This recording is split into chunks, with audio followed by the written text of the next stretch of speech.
Medsos adalah media bagi para pengecut yang tidak berani berhadapan langsung sebagai manusia. Saya dibully kayak apapun, dikritik dan dituntut kayak apapun di medsos, saya tidak pernah satu huruf menjawab. Nek wani rene. Kan gitu. Ya, makanya makiannya harus depan gini. Tidak boleh panggung tinggi supaya tidak ada feodalisme. Dan tidak boleh ada pagar yang membatasi supaya kalau Anda marah sama saya, Anda langsung bisa bunuh saya. Kan ngono Mas. Kuwi wong urip. Nek wani kaya ngono kuwi, nek ora wani rasa urip.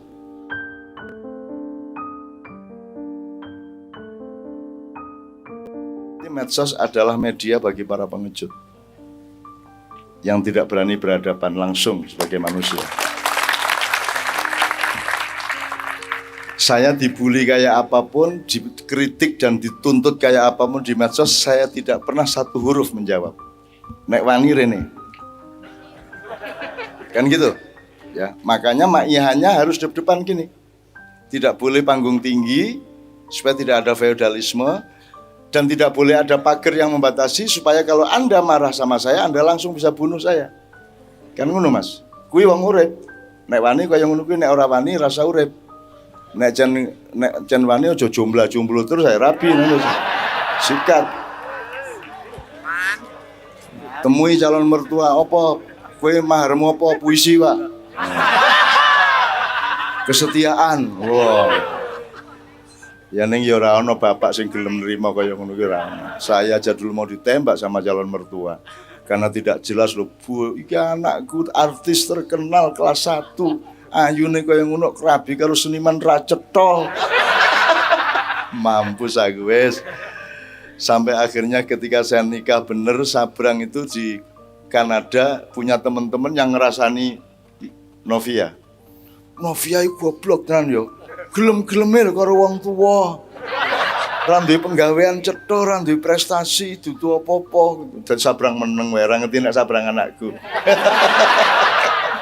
Seneng aku seneng sekali kalau ada orang salah paham sama saya, makanya saya pakai baju ini untuk menambah salah paham Anda kepada saya.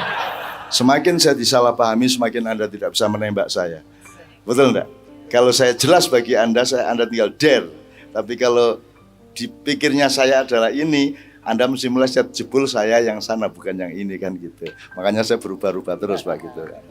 Mulanya saya enggak mau jadi direktur supaya enggak gampang ditembak. Terus pelan-pelan gini. Jadi Pak Rektor, nyun sewu ini untuk membuka ini gini. Saya ingin ngasih tahu sampean bahwa saya ini tiap hari ketemu sama anak-anak muda ini.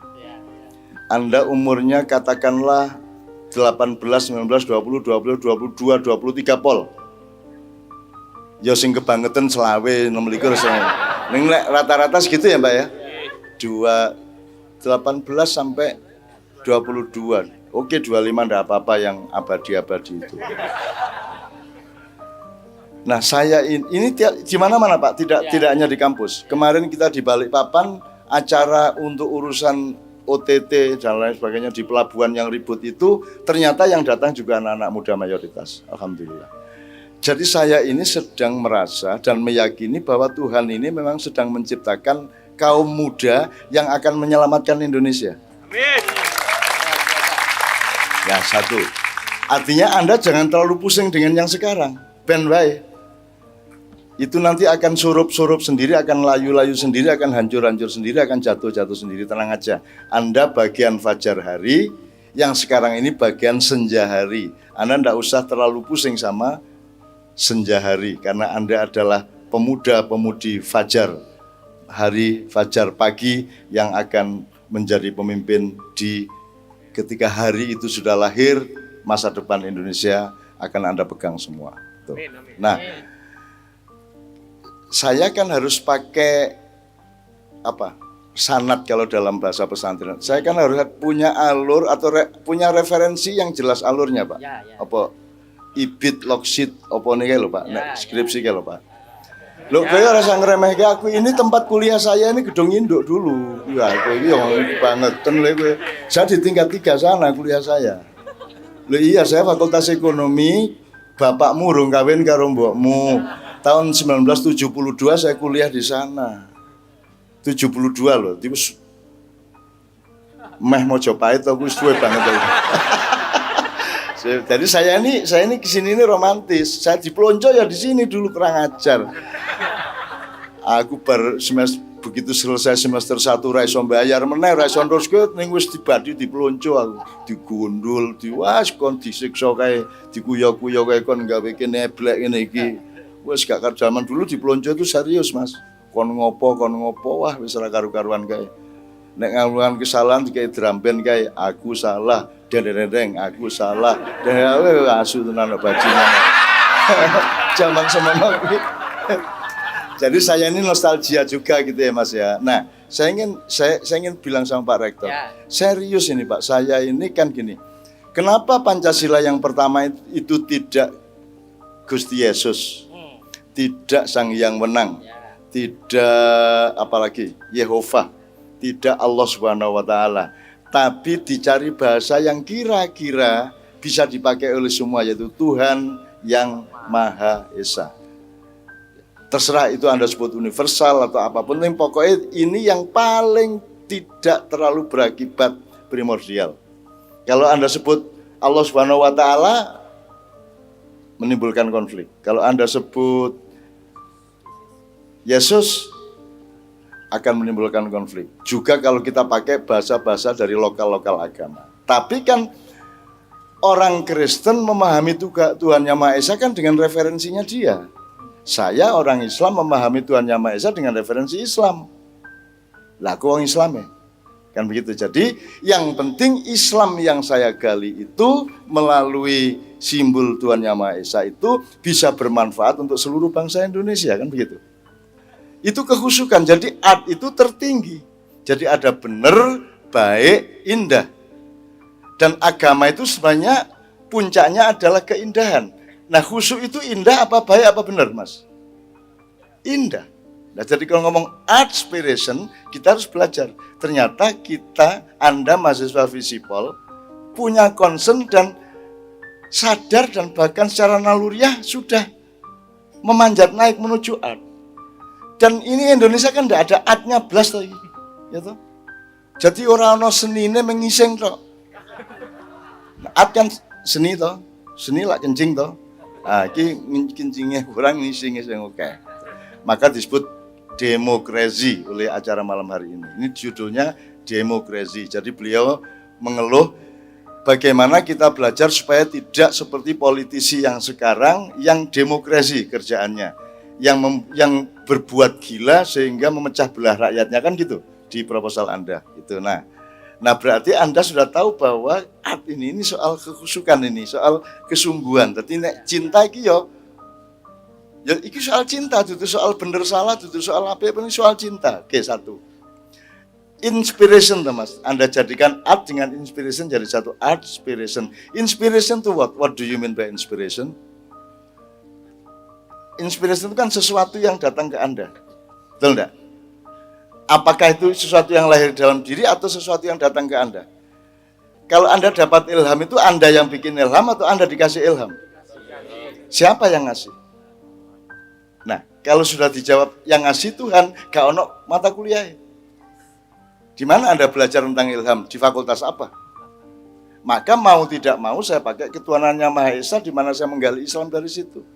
Di dalam Islam kita punya stratifikasi. Ilham itu paling bawah untuk semua orang, di atasnya ada fadilah, di atasnya ada karomah, di atasnya ada wahyu. Tapi ini tidak usah saya perpanjang.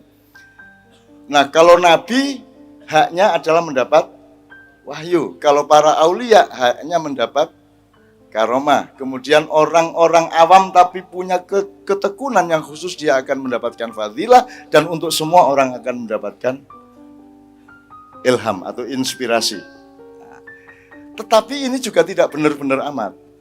Saya bantah-bantah sendiri pengetahuan saya. Sebenarnya tidak, Tuhan itu, kalau gini, kalau wahyu itu emas 24 karat mamane ya. Nek karomah itu perak. Nek fadilah itu perunggu. Nek kalau ilham itu apa wis? Timah ngono ya. Timah apa wesi lah gitu ya. besi tua gitu ya.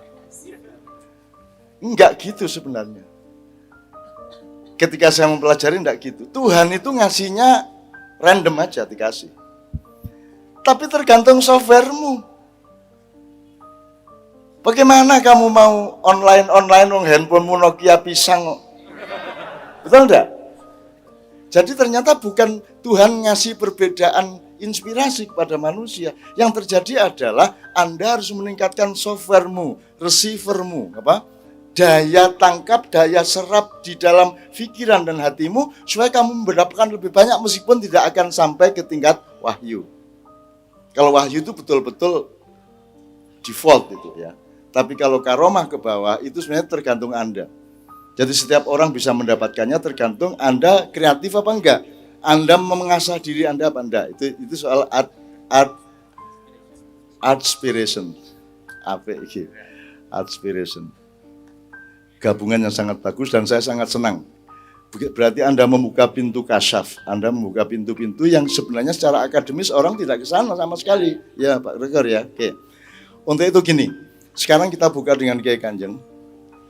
Tapi dengan keyakinan gini Pak Rektor, ini di Nyun Sewu, karena saya kan belajarnya ya mau nggak mau ya dari Al-Quran Pak.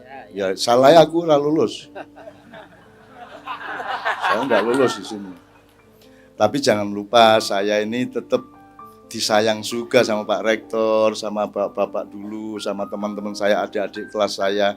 Rektor-rektor sekian kali itu adik kelas saya semua Mas. Kan gitu kan, dan saya ternyata tetap disapa oleh UGM. Saya ini anggota Kagama, coba. Gue. Jadi aku ning bandara ada ID-nya Pak, tak duduke Kagama. Oh, saya gitu, Kagama saya di samping SAR gitu. Dan kartu kepala penasihat keamanan PJKA. Jadi semua urusan dicopetan segala macam itu sebenarnya adalah dalam ayoman saya. Saya tahu siapa yang nyopet dan seterusnya gitu. Nah, saya belajar dari Al-Quran dan Allah menyatakan di surat setelah kasus Ahok ya. Nah, kemudian ada surat Al-Maidah 54 Pak Rektor. 54 itu Allah menyatakan kalau kalian murtad, maka aku mendatangkan kaum yang baru, aku menciptakan kaum yang baru, yang aku cintai dan mereka mencintaiku, dan mereka aku beri sifat dua, adzillah alal muslimin wa izzah alal kafirin. Kalau mau dijelaskan mohon izin. Jadi Anda ini menurut saya dan saya sangat yakini dan aku kecewa nek ora. Saya kecewa kalau tidak, ini saya berpuluh-puluh tahun ini saya menemani anak-anak muda ini kalau ternyata bukan itu maksudnya Allah. Anak ngono ngopo biyen ndadak ngangge ayat kuwi aku iki kapusan aku 20 tahun aku. Tapi gua ngono ta aku ya gitu. Saya akan bilang sama gitu sama ini saya yakin sama Anda. Ini benar loh Mas. Ini kita 5 tahun lagi berubah. Dan Anda yang harus ambil peran. Anda yang ambil peran. Siap-siap semuanya, Mas. Anda sudah lulus, toh? 5 tahun lagi? Udah. Loh, bahkan nanti 5 tahun mungkin masih belum berperan, Anda masih mimpi-mimpi, masih magang-magang, tapi 10 tahun lagi, tahun 2024-25, ya, insya Allah Anda akan sudah berperan. Dan Anda harus menjadi orang seperti yang Anda cita-citakan malam hari ini. Jangan sampai menjadi politisi yang merusak seperti yang ada sekarang, kan gitu, betul nggak? Nah, Anda harus siap. Dan saya seriusin sama mereka, Pak. Ini Allah mencintai mereka, maka mereka berkumpul di sini, maka mereka berkumpul di seluruh Indonesia. Saya ketemu mereka, dan malam hari ini adalah saya ketemu anak-anak muda ke 4018 titik di seluruh Indonesia. Jadi saya tidak pesimis kepada Indonesia, bahwa sekarang bosok, ya semoga lah rapopo.